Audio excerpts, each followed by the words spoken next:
On our last episode of Fallout Hidden History, we covered a few things that never quite made it into the game, including an underwater vault and a more in-depth combat zone. But that only scratches the surface of what could have been when it comes to Fallout 4. So this week we're going to take a bit more of an intensive look at exactly what was cut from Bethesda's most recent hit. One of the biggest pieces of content cut from the game was an entirely different ending for the Brotherhood of Steel storyline. An ending that would have seen the player take on the mantle as the leader of the Brotherhood. In this questline, the player would discover that Paladin Danse is actually a synth. So even though he was once known as one of the most loyal agents in the Brotherhood, the other members decide that he must be hunted down and assassinated. Elder Arthur Maxson would give the player a quest to murder Danse, who would eventually be found in hiding. But then, the player is given a tough choice: kill Danse or exile him. Killing him might be justified, but if you do spare him, he brings up a very interesting idea, saying, "If you're referring to Maxson, you're right. He's still going to be a problem, but I might have a way out." Paladin Danse then lays out his plan to help you take out Arthur Maxson and install the player as the leader of the Brotherhood of Steel. But in the end, this ambitious questline was just not meant to be. For whatever reason, Bethesda decided to scrap it and go with the Brotherhood ending that we know today. This has left many Fallout fans a bit unhappy, since really, who doesn't want at least a chance to face off against Arthur Maxson?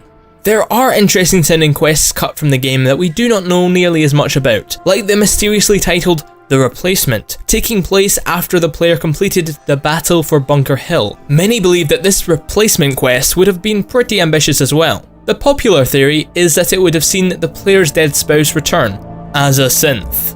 Sadly though, anything beyond that will have to be left up to your imagination, as virtually no details about this story exist.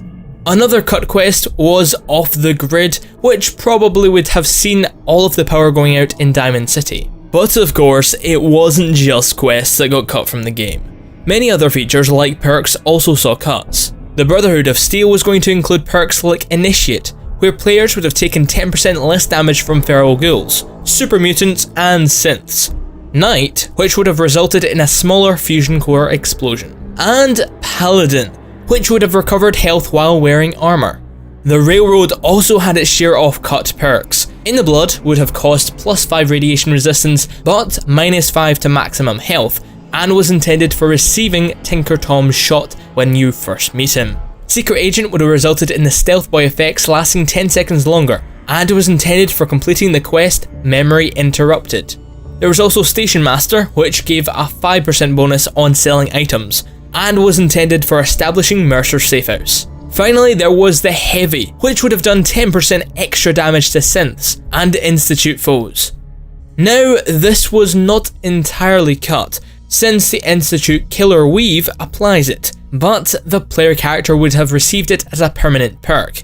So it's safe to say that as many great perks as there were in the game, we were originally going to get just a few more, but of course, whether the game needed them or not is entirely up to you. On our last Fallout Hidden History, we talked about the original, pre-Far Harbor version of the harpoon gun. But that wasn't the only weapon that didn't make it into the game. The ball-peen hammer was originally intended to be a melee weapon, but this feature was cut, just leaving it as an item in the game. Another huge feature that we missed out on was the ability to shoot nukes. Actual nukes. Not the mini kind, actual fucking nukes. It was unknown why this was cut, but many think that it would have made the game just a bit too unbalanced. It's a shame, really. Next up is our comment showcase. This week we have a great Fallout 4 comment from Minaris Infernus, who says that somewhere in the what used to be the spectator seating in Diamond City, you can see an enormous red chair among the remaining green chairs. For those that don't know, this red seat was installed to signify the longest home run ever at Fenway Park, which was hit by Ted Williams in 1946. Thanks for that historical trivia. Our shoddy comment comes from Florence DeWitt this week, who asks, "Can we watch Bones now?" Not sure what about us Screams Bones fans, but sure Florence, we're in. Maybe next week this will be a Bones-centric YouTube channel. Who knows? Probably not though. Now we have some trivia.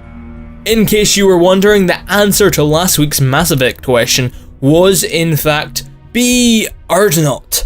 This week we have a pretty unique Fallout question for you guys. Which game in the series did not feature actor Ron Perlman in the game or marketing? Was it A, Fallout 3, B, Fallout Tactics, C, Fallout New Vegas, or D, Fallout Brotherhood of Steel? Tell me your answer in the comment section below, and are there any other interesting things that we didn't mention that were in fact cut from Fallout 4, or any of the other Fallout games that you would like us to feature and showcase for another episode? Anyway, thank you very much for watching, make sure to drop a like, drop a comment and subscribe, and I will see you guys on next week's video.